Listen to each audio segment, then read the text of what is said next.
Thank you. We call this the after lunch panel.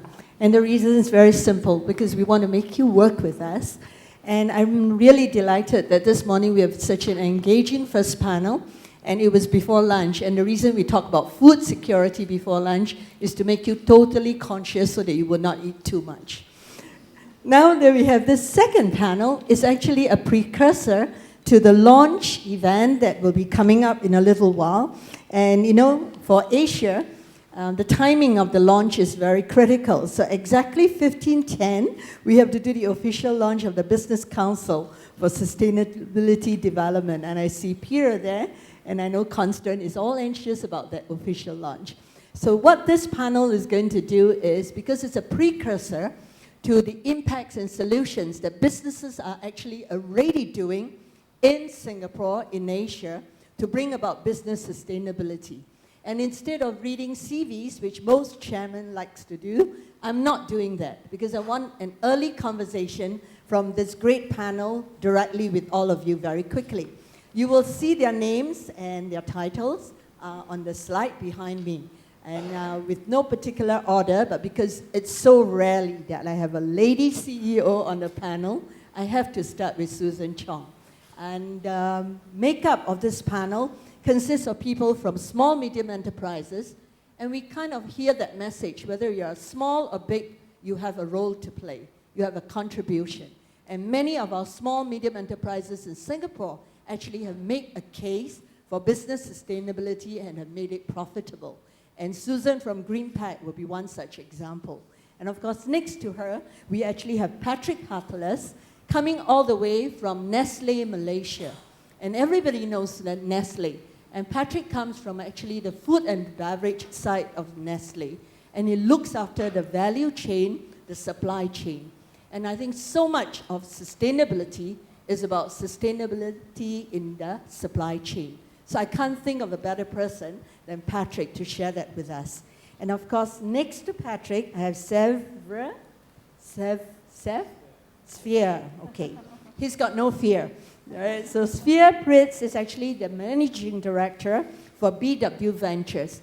I met Sverre at the Latin Asia Forum, and I really like the idea that in oil and gas space, where everyone felt that there is no sense of business sustainability, BW Ventures is actually promoting that. And many things that they are doing, I really wanted Sverre to share it with us. And of course, like all panels, we have to capture partnerships. So I'm really happy that Sardar is here. He's the partner for ASEAN Climate Change and Sustainability Services from Ernst & Young. And what Sardar will be telling us is, does it matter? Will we need to have sustainability reporting? Will our employees, our stakeholders, our consumers, and our young people whom we are attracting to join companies, will it really matter if we don't do sustainability right? Or does it really matter and the report card counts? And of course, I wanted a young person, and Dorjee will tell me that he's the token young person. But Dorjee's son is the CEO of Carbon Conservation. He drives it like an NGO, he drives it like our conscience, and he actually says it matters a lot to the young people, to our next gen, that you have to get this piece right. So on that very quick introduction, I'm going to pass the mic to each of my wonderful panel. Susan, do you mind introducing yourself and the company? My name is Susan. I'm actually run this company called GreenPac, which I founded 10 years ago. Our main focus is, I think, currently how to help clients re-engineer the packaging and meet the green supply chain, and at the same time to achieve the cost saving. And one thing that we focus on is actually driving from the upstream. I think I share with some of the friends here. What we believe, I think waste management is important, but the thing is that looking at upstream, that means use the right material, and use less material actually generate less waste. So we use that as an approach, yeah. Hi, my name is Patrick Hartless. I look after supply chain, as Annie said. I am a sustainability virgin, so this is the first time I have been on stage. I am representing my boss, so my job is not to shoot myself in the foot, but I welcome any questions. Thank you. My name is Sverre. I represent BW Group. And BW, most of you have probably not heard of, but we're actually one of the world's largest shipping companies. which kind of illustrates a little bit the point here that shipping is such a big and important part of the environment and has a big impact, but has a very low visibility in general. In fact, if you think about it, 90% of all products that are shipped around the world are shipped around on vessels. So that's a good thing, and it's very efficient. So for example, a ship is about 3 to 5 times more efficient shipping things around than a truck, and about 30 to 50 times more efficient than shipping it around on a plane. But on the other hand, if you added up the impact that the shipping industry has, we create about 1 billion tons of CO2 a year. And if the shipping industry as a whole was a country, it would be the 6th largest emitter of CO2 in the world. So it's what we do for good and for bad is very important and impactful in the world. You want to tell us a little bit about what you do under BW Ventures? Yeah, so BW as a whole is a big shipping company, but we also established something called BW Ventures, which is what I represent. And Ventures look at all the kind of new innovation and new technologies. I have one part of my team that focuses on investments in technologies for the maritime space. So we set aside $200 million to invest in small entrepreneurial companies that are looking to make an impact on the maritime industry and shipping in particular. And the other part is looking at how do we make the LNG value chain, the gas value chain, more efficient. So we help bring cheap and relatively less carbon intensive gas to markets around the world so that they can replace coal or liquid fuels. We're trying to make that value chain more efficient. Good afternoon. I'm Sadashiv. I work for Ernst & Young for the practice called Climate Change and Sustainability Services. It's a specialist service, as the name implies. And essentially, what we do is to help companies in providing advice on how a company could potentially become a low-carbon company. And that means not just merely reducing the footprint, but actually deriving benefits. This morning, if you noticed, many of the speakers did talk about the fact that you can actually derive a benefit out of becoming a more responsible sort of company. The other part where we help companies is to do with the reporting, because finally whatever one does, it has to be finally reflected and explained to the stakeholders and to other readers as to what exactly is happening. And we help companies put out, help them to decide what exactly they need to talk about cogently, succinctly, and not overly elaborately about their sustainability initiatives. And finally, as good auditors, we like to audit those reports so as to enhance the credibility of the reports that are being put out. So that's what we do. It's a global team which exceeds nearly 700 or 800. Globally, the practice has been there for nearly now a decade. That's a surprise for some. But in Asia, we are relatively young in the sense that it's about 2 or 3 years old, this practice, and growing quite rapidly. Thanks. Great. Thank you, Sada. Dorjee. I'm actually not that young, but thank you for saying that I am. There's 3 parts to our business, 3 areas which we identified needed to be worked on. The first area which is critical is conservation. So we started off doing forest conservation projects. Actually, a mentor of mine is in the crowd, Peter, who's the founder and CEO, chairman of Conservation International. And basically the mechanism that was at a tipping point in 2008, 2009 was would forests be protected by using carbon credits which were sequestered by the forests. The second area of the business is in sustainable agriculture. So we work with plantation companies to take their waste and then recycle that waste, because a lot of the nutrients remains in the waste, and then reapply it so that they can stop using as much fertilizer. And we have 3 of those projects, 2 in Indonesia, 1 in Colombia. And then the third area is identifying the demand side. So we look at sustainable cities. We're looking at how can we create behavior change. So we've developed a couple of smartphone applications where actually I'm very hopeful with Hurricane Sandy and with Mayor Bloomberg's endorsement of Obama because of their position or stronger position on climate change policy, I actually wonder whether this could be the climate 9/11, where ironically the site of 9/11 is actually underwater. So with that, I'll hand it back. How are you funded, Dorjee? I think a lot of people say so. Do you get funding for all these projects that you're doing? I will take your money off. If anyone would like to fund me, my bag's just in the front row. No, actually, we're privately funded. So we started off with 20 private investors. Some of my investors include the former CEO of Coca-Cola Amatil, Director of the Reserve Bank of Australia. I myself have started and exited a couple of businesses, so I've invested my own money. But generally what we'll do is we'll partner with companies. So for example, with Rio Tinto, we've just finished our 6th year of verification for a carbon project in Australia. And they've purchased about $4 million. We've sold about $4 million of carbon credits from that project. We have a fantastic project with Olam, which is a commodities company, which is protecting 5,000 gorillas in Congo. It's a pretty amazing project, which I'd love to tell you more about. Yeah, and that will generate over the lifetime of the project about 20 million tons of carbon.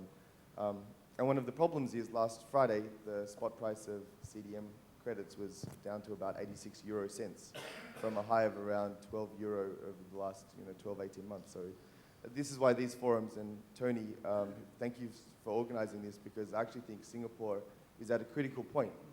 With the voluntary regulations under the SGX, it's now the time to make this a forum where sustainable businesses can actually both make money, but also obviously do good for the future model. Thank you very much. So on that, it's a wonderful point for all these businesses on this side of the conversation to tell us, does it really matter? Does sustainability matter? And I think for you, Susan, your business model is hinged on it. Give us a little feel about it. I know you're privately owned and you do not reveal numbers, all right? But has it been profitable, whatever you have been doing in the business? Well, we have growth organically, and I think I can tell you it's profitable. The reason is that our business is very simple. What we do is that we constantly help companies to look at their bottom lines. Just give you a quick example. I think Sverre has mentioned early, improve productivity, not only improve productivity and also the density that reduce the freight costs and all that. Just set you an example what we did for Siva Vision, one of the projects we did for them. The same footprint of the pallet size, we managed to pack double the quantity. So which means your freight cost is down by 50%, your handling, your warehousing and all that. So we did a lot of all these re-engineering solutions by looking at different, and green has a very wide definitions because everybody asked me, so you use recycled material? Not really. We're actually looking at wide range because packaging is about customization. Different products, you need different materials. So we work with wood, plastic, paper, all from sustainable resources.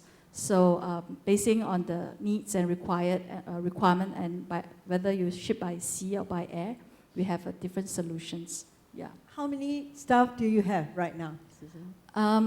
Well, we have about 30 staff. We are actually a knowledge-based company. So we do all the innovations, all the designing, and we outsource all the manufacturing, and we supply the finished goods to the customer. Yeah. So I like that. So Singapore may not have a lot of the manufacturing, and this is a plug for Singapore, but we are knowledge-based. So what we have is solutions. Sada, with a business model like that, what kind of report card would you give? It's a great, I often quote Susan's business as a great model, because it combines the best that one can ever think of. One is, of course, sustainability is nothing but at one end of the frame, cost reduction. I mean, it's a simple, straightforward sort of equation. At the other end, it's around brand improvement, company image improvement, okay? Which in turn has got collateral benefits in terms of attracting the best talent. We see it in EY ourselves. Right? We attract, when people think, when they hear that there is a separate department called Climate Change Sustainability Services, it sort of catches their attention, bringing more talented youngsters and individuals to us. So indeed, it's a great, I think her report card is very close to full marks. We will not ask for the marks. Patrick, What about Nestlé? I think Nestlé is such a big brand name. And, people need your products. So do you really need to go the sustainability route? I'd certainly say for sustainability, that is key one for us in terms of CSV, creating shared value, in terms of moving forward, because as you know, we're fairly big with 320,000 employees and nearly 100 billion Swiss franc turnover. But to give you more specifics, I've just been in this market now for 20 months, but what doesn't get measured doesn't get done. So when we actually had a look at our network on transport, and we brought this in-house, is we effectively looked at how efficient we were. And to give you an example, if we just move for shipping to East Malaysia, we've got a noodle factory in East Malaysia, we were trucking product from Kuching all the way up through to Sabah, and we're now looking at putting in place a sea bridge. That alone will save 3,000 tons of CO2 a year. The other thing we've done is, and we're working currently with the government, there's a request with the Malaysian government to move to 40 pallet trucks. If we go to 40 pallet trucks in Malaysia, that's going to save thousands of tons a year. So I do think Nestlé can drive an agenda, but what came really through this morning is you've got to do it with the governments. So effectively, we've spent 6-7 months trying to get the various government agencies through. We've had to use a distribution company to try and do it, but we're still waiting on the permits to actually allow us to move forward. But if I speak to my team, unless it's measured, they don't really think about it. So creating the visibility, which again is Ernst & Young, has actually driven the change in behavior. And has it given you a competitive edge over other competitors? Well, with regards to transportation, it's allowed me to reduce my transport bill by about 15%, and we are by far the largest provider in Malaysia and Singapore. So are you happy with that conversation? Is that good enough for a company like Nestlé? Well, for a start, it definitely is. In turn, that's going to enthuse them to do more, I'm sure, because innovation never stops, really, because the moment you start questioning a certain process, there are always a better way of doing it, and surely they will find more better ways of doing the same things. Yeah. I would actually respectfully... Dorjee can't wait. He's not happy. I would respectfully disagree with one of the comments about needing governments. So I've been particularly let down by governments over the last few years, as I think many people in the audience have been. And I think that the reason why we're all here is because business can lead. And I think that, for example, if we were going to wait for governments to lead in the Middle East, I don't think the Arab Spring would have occurred. So if you actually look at now why we're all sitting here together, I think that on the one hand, obviously, voters can drive grassroots change through things like social media, but I also think that businesses have an obligation to set the highest standard, which is why things like sustainable palm oil or other forms of certification, I think, are very important. I'm afraid I have to respectfully disagree on that point. That's what I put the two of you at that corner. Yeah. I'm about to launch my sustainability reporting business as well. For the simple reason that I'm not saying that businesses shouldn't be taking the initiative. By all means, they should.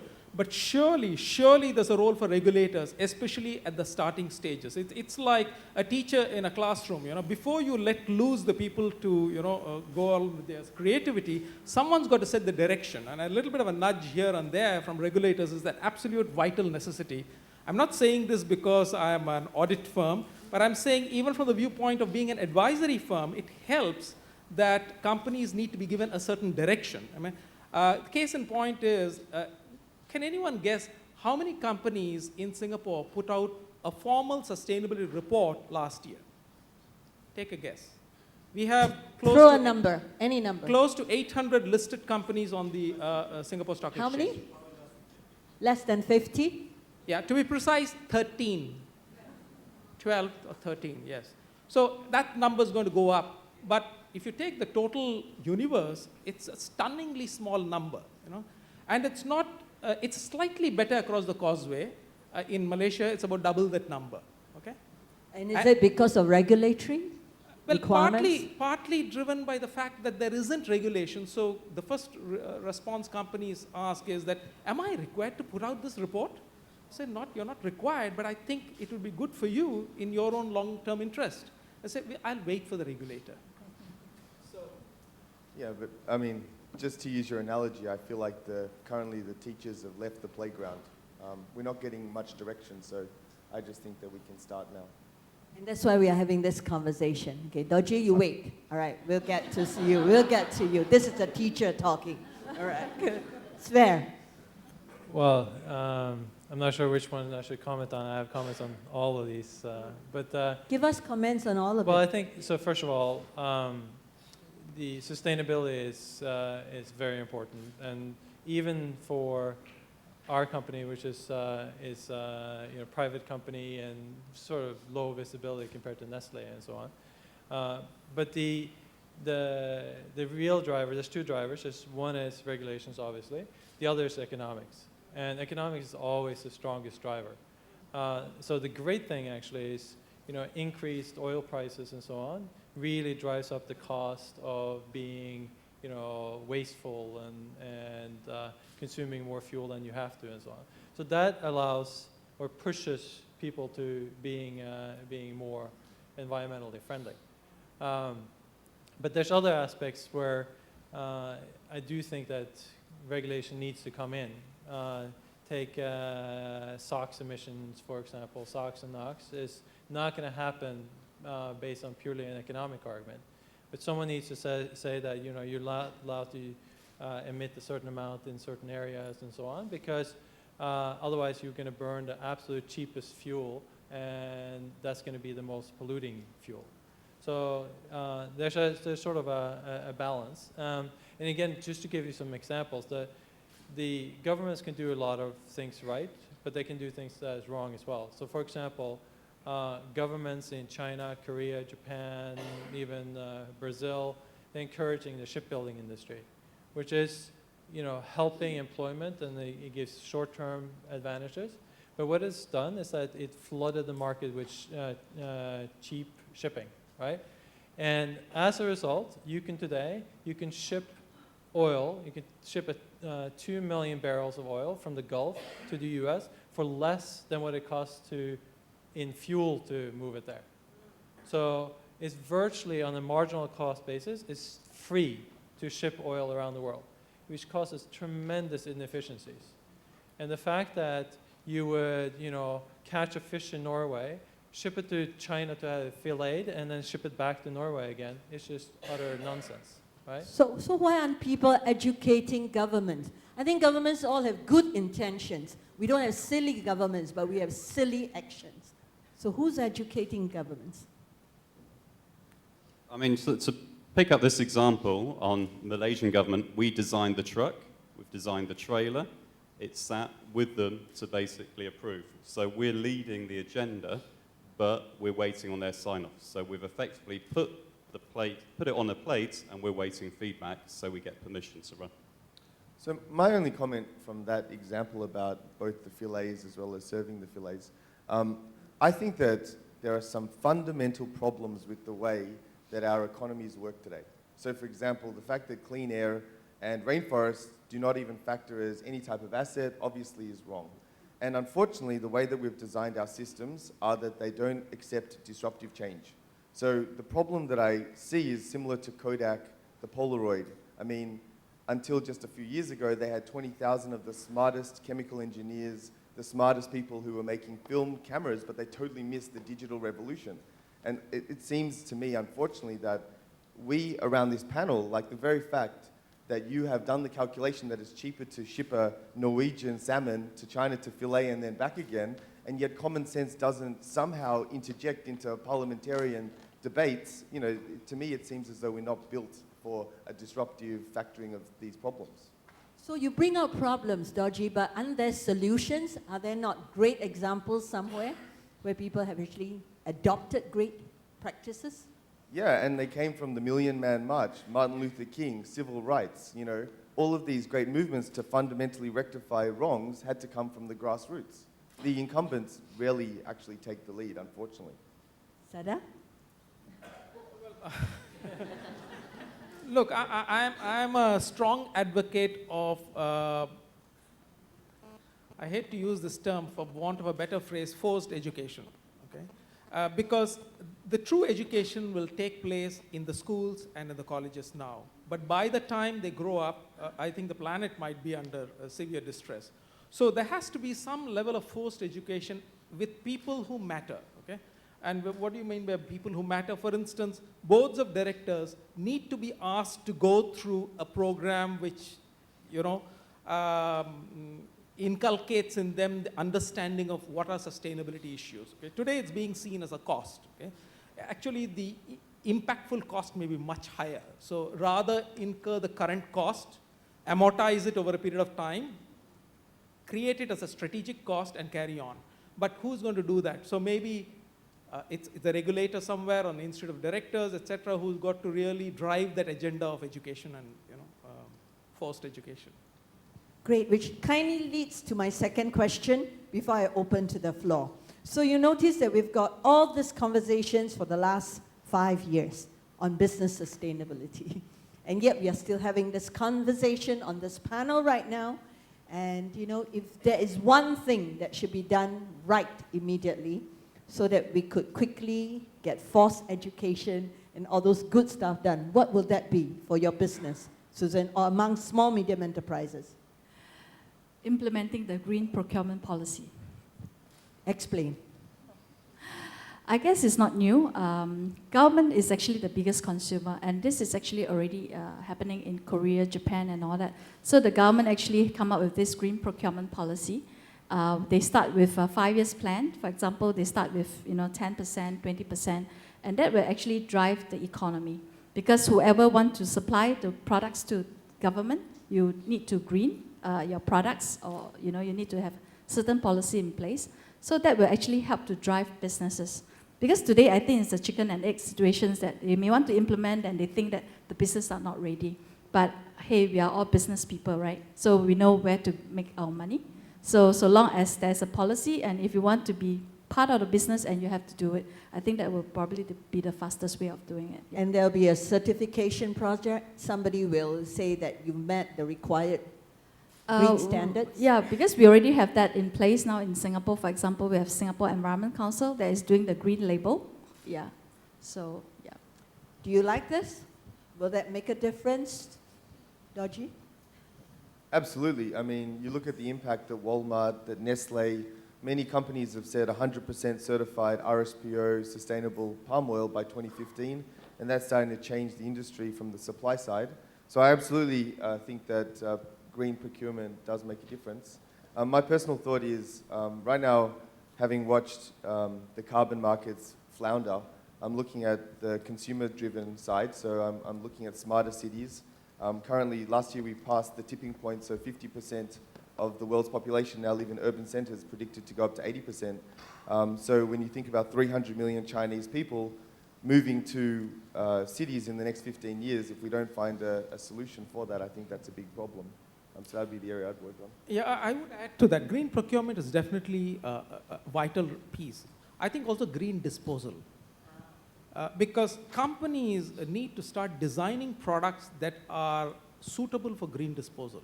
So the focus is not merely on the getting, it's also on the disposal, right? Good. Patrick?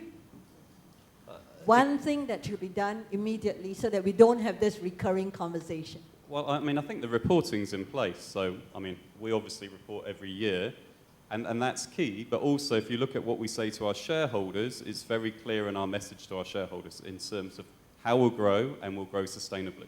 So that's the message to the shareholders, because don't forget, we are beholden by the shareholders. That's why we're in business as a public company. But if you're buying into Nestlé shares, we're pretty clear in terms of what you're buying into. We are not going to suddenly have a share price taking off, such as Apple, but we are obviously investing in the future, and a lot of the discussion this morning in terms of working with farmers, developing farmers, improving yield, is something that we do, and we work with over 500,000 farmers around the world at an individual level to improve performance. How about that suggestion from Dorjee, it should be driven by consumption side?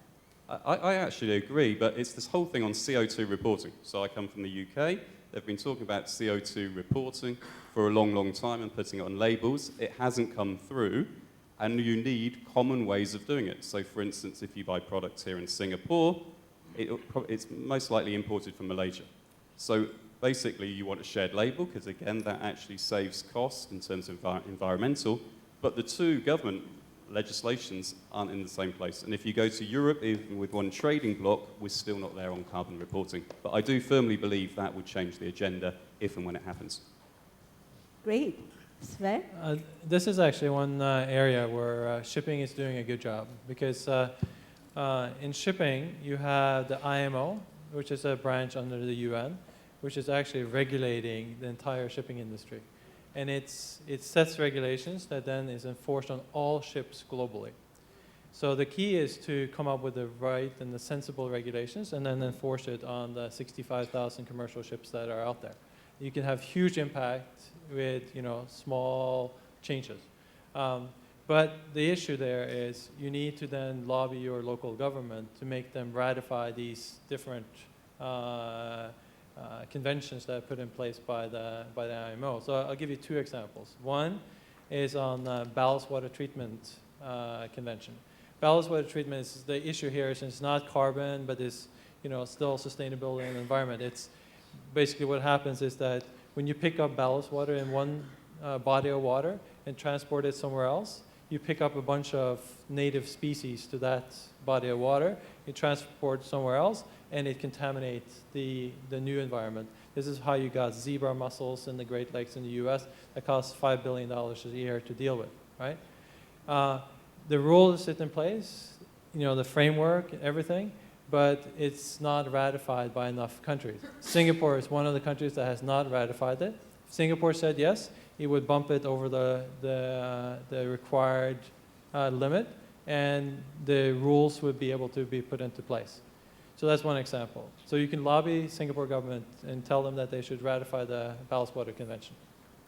Second is that you should support also Singapore government in their lobbying with the IMO to get a carbon tax on bunker.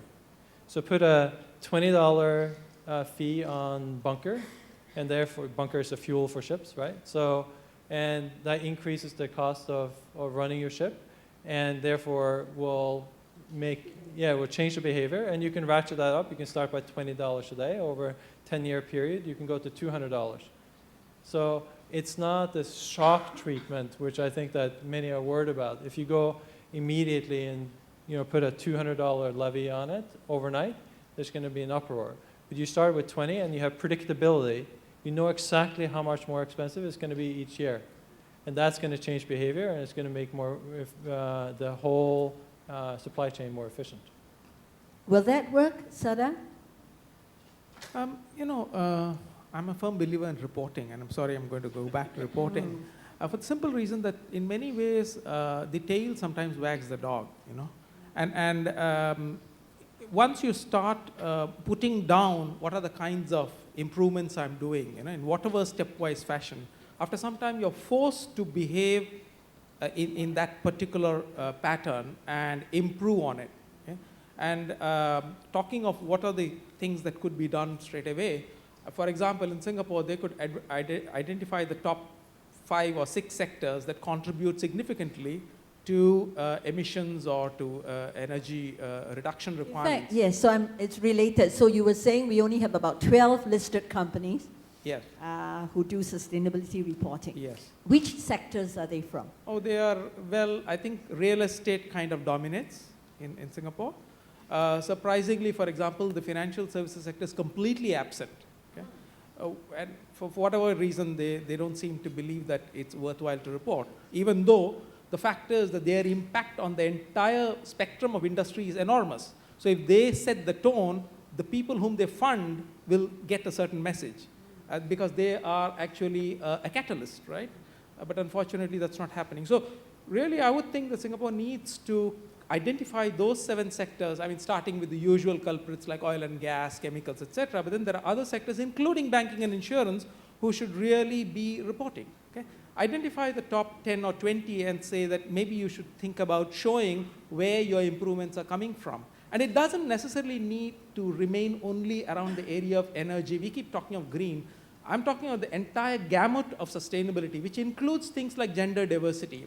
Are there enough number of women in our workforce at every level reasonably represented? Because otherwise, a particular company is losing out a whole set of talent. Even within EY, for instance, we can proudly say that at partner level, we are probably among the big four, the largest in terms of proportion of women partners. I think it's now at around 23% globally. But we are making a concerted push towards increasing that. Otherwise, we are really losing brain power out there, which is 50% of the world, right?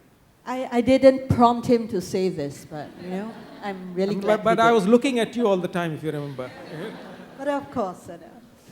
Fine. And then Dorjee, if you've been in Singapore for how long? 4.5 happy years. Okay, great. So 4.5 years that you've been here, if there's something that you think Singapore should do immediately, what would that be? And I'm not talking about just carbon or environment, but the whole business sustainability issue. Well, first of all, I got to take my hat off to Singapore. I think that it absolutely is probably one of the most efficient and operating cities for the number of people as well as for the services provided.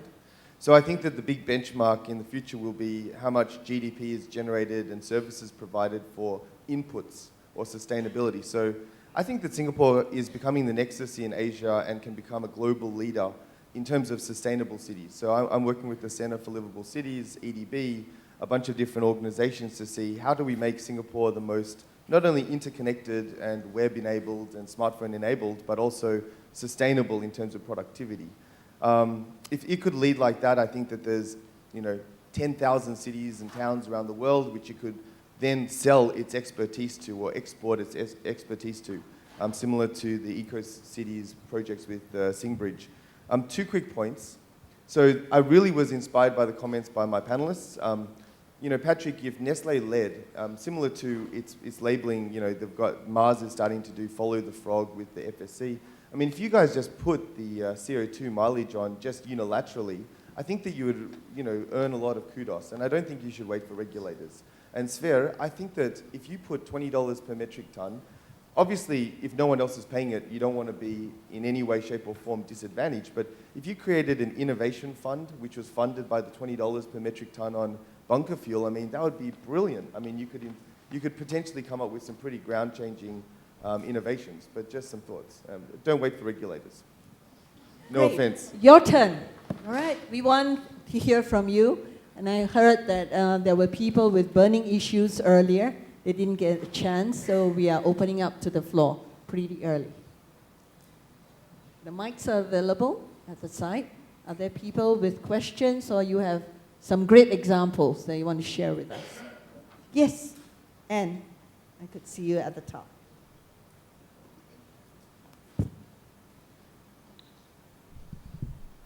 Hi, my name's Anne Florini. I'm a professor of public policy here at SMU and also with the Brookings Institution in Washington. A comment and a question. The comment is on the education side. We heard this morning a great deal about the need for partnerships between business and government. We're hearing some skepticism this afternoon as to whether we can afford to rely on government. As Sada mentioned, there's a real need for educating people, not only for the future, but for right now. One of the things that SMU is trying to do is to develop a new type of master's program that actually brings government and business together to try to figure out how do you quickly bring about the kind of transformational change that I think everyone in this conference thinks is necessary. The question is a fairly broad one, which is, we've been hearing about reporting as one of the tools. We don't yet know whether reporting is going to have a transformative impact. We also know that there are codes of conduct in a number of industries that are trying to bring about change. Things like the Equator Principles, which should have a major effect on the kind of projects that financial institutions fund. Do we have any sense of whether all of this is adding up to anything more than a series of small-scale ad hoc experiments? Or do we have reason to hope that there's the basis for truly transformational change in any of the experiments that we're looking at? I suppose it depends what you mean by transformational. If we have a look, obviously we've committed to reduce our water usage as Nestlé worldwide, and we're currently averaging 4% reduction for producing the same level of product year on year for the last 5 years. So if you look at that over time, that's a significant reduction of 20% in terms of water usage to bring you the same product. So I think you can do transformation, but you need to make sure it is visible, because by making it visible, it forces you to do it. But if we're sitting through our budget process at the moment, so this week is all about budgets for all the businesses, and all the factories are showing their plans to reduce energy usage and to reduce water usage, and that is coming from within the factories, then bring in an outside help to change it. So these measures are firmly on top of people's agenda, and it is transformational. It doesn't look transformational 1 year on, but it does look transformational when you look what it looked like 4 years ago and what it is now. And you've not found you found it effective, you found it that it's possible in Asia? Because I know you said you've been in UK all this time. Yeah, from the factories it is, because it's very much driven by what is available in terms of resources. So you can fly engineers in, and there's obviously a lot of good contractors. In terms of people's perceptions, in Malaysia, I cannot find a recycling bin anywhere. If we look at rubbish collection, there is no recycling currently in Malaysia. So there is a huge amount that needs to be done in terms of educating consumers that people don't see it as a disposable culture. So that still needs to really come from a Malaysian perspective, clearly not a Singapore's perspective. Sverre? Sverre first, and then Dorjee. Yeah, I think, first of all, absolutely agree that, all these small steps by individual companies really matter. But, sort of on a positive note, I think what we've seen the multilateral lending organizations do, for example, actually does have an impact as well. When we look around the world, we look at a lot of power generation projects around the world. And the places where they don't rely on international organizations to get it done, such as China, they build coal plants. But all the places where they require funding from the multilaterals, they are running into issues. So there's almost been a complete stop of any development of coal plant projects in Latin America, for example, for that very reason. They don't have any other sources of capital, and the multilaterals won't fund it. And even in a country like, it was quite recently in Chile, a project was shut down by the Supreme Court, a very large coal plant, because it was against sort of public policy interest to have a large coal plant in that part of the country. So I think a lot of positive things are happening in the world, and those kind of things have very, very large impacts. And given the fact that you invest in a coal plant today, it's going to last for 30 years, it has long-term impact as well. Dorjee, you wanted to jump in earlier? So, yeah, I think that it was a great question. I think reporting is largely, and with full respect to my esteemed panelist, cosmetic, meaning you need to add teeth. And what that means is, first of all, AkzoNobel. So we've done a bunch of sustainability reports ourselves. And AkzoNobel pegs the bonuses of its executives to whether or not it continues to achieve on the sustainability index or improve. And I would add one further layer, which is 50% of their pay, or the bonus, which should be a significant proportion, should then be put into their pension fund. And if 20 years later, right, the state of the world is really bad, then they lose their pension fund. Because otherwise, human nature is about optimizing outcomes, right? So it's so clear with politicians. Thank you. My bag is down the front. We're going to start with his pension fund. No, but I only raise this because it's obvious that it's no different to the traders. Traders today, they've got a very imbalanced choice. Oh, I make $100 million and I'm a king, or I get fired, right? And it's the same choices we're making as executives and as political leaders. There's no accountability beyond the term. And so if you could actually retrospectively see that, X government in 10 years ago resulted in the following legislation, which has now caused this problem. For example, in 10 years' time, guarantee you, shale gas is going to cause significant agricultural and water problems in North America. And who's going to be accountable for that? So I'll stop there. Sada.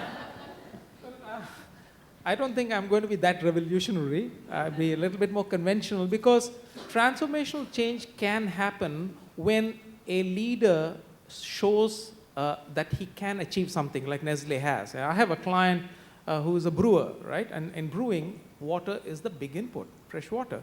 And they are in many developing countries which are water pressured, meaning there's pressure on water, fresh water. And one of the things we did was to also assess on a kind of a benchmark across other leading equivalents across the world.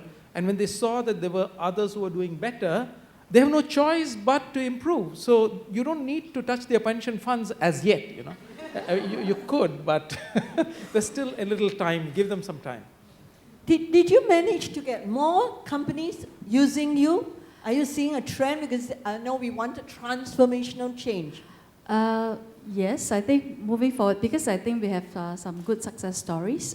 For example, like what the project that we did for ExxonMobil, we managed to help them to save a couple of $1 million just by optimizing the packaging, by reducing some waste, and also reduce on the weight.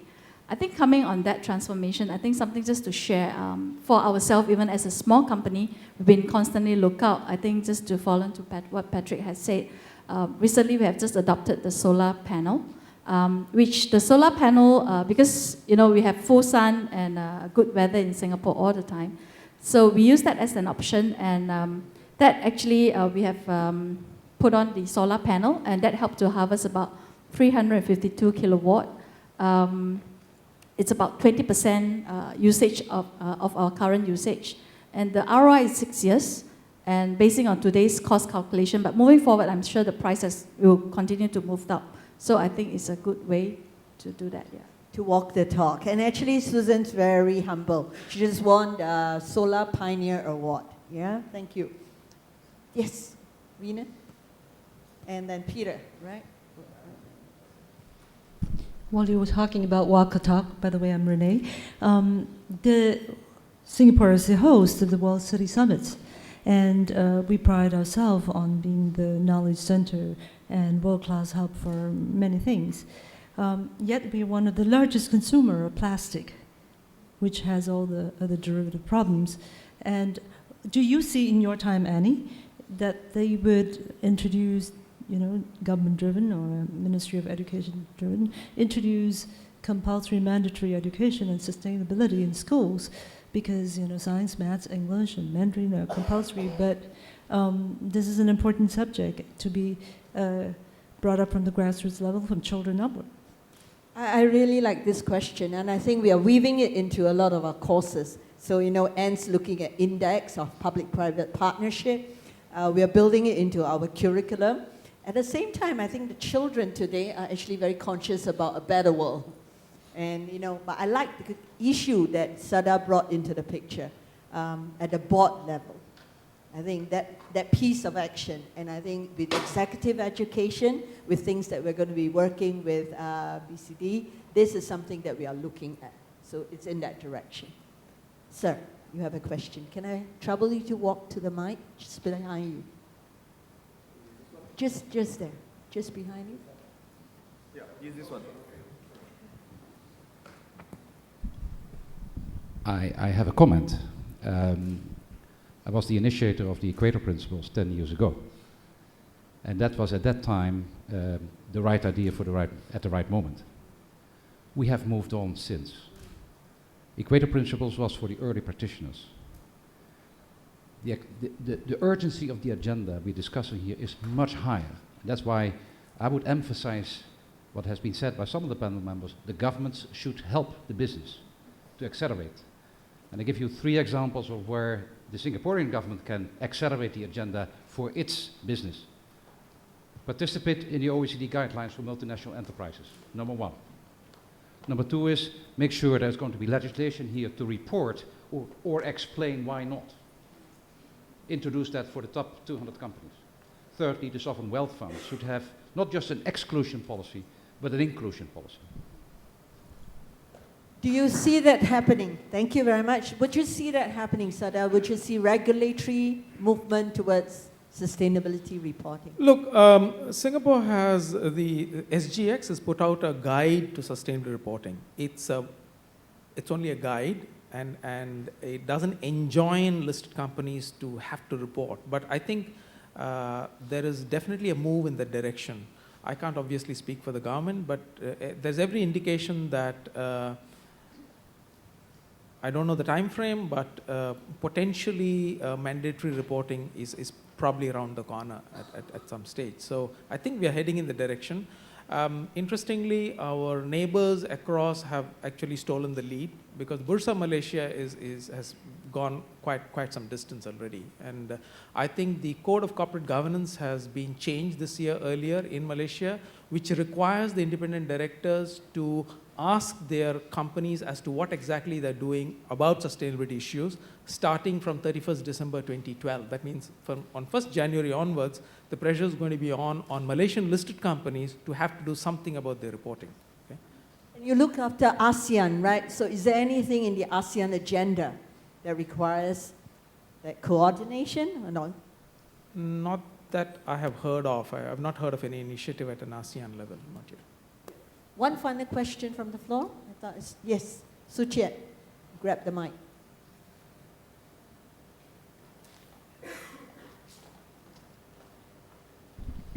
Hi, I'm Wang Suchiat from SMU. Basically a question and a comment as well. I mean, to some extent, I don't particularly agree the legislation is going to help. I mean, if you take a look at the Singapore companies, they are producing the sustainability report, and there are a lot more than the numbers that you are suggesting, because not every company has got independent or standalone sustainability report, and a lot of them are actually incorporating it into the annual report in one way or the other. May not be a full report, but you know, they are there if you look for it.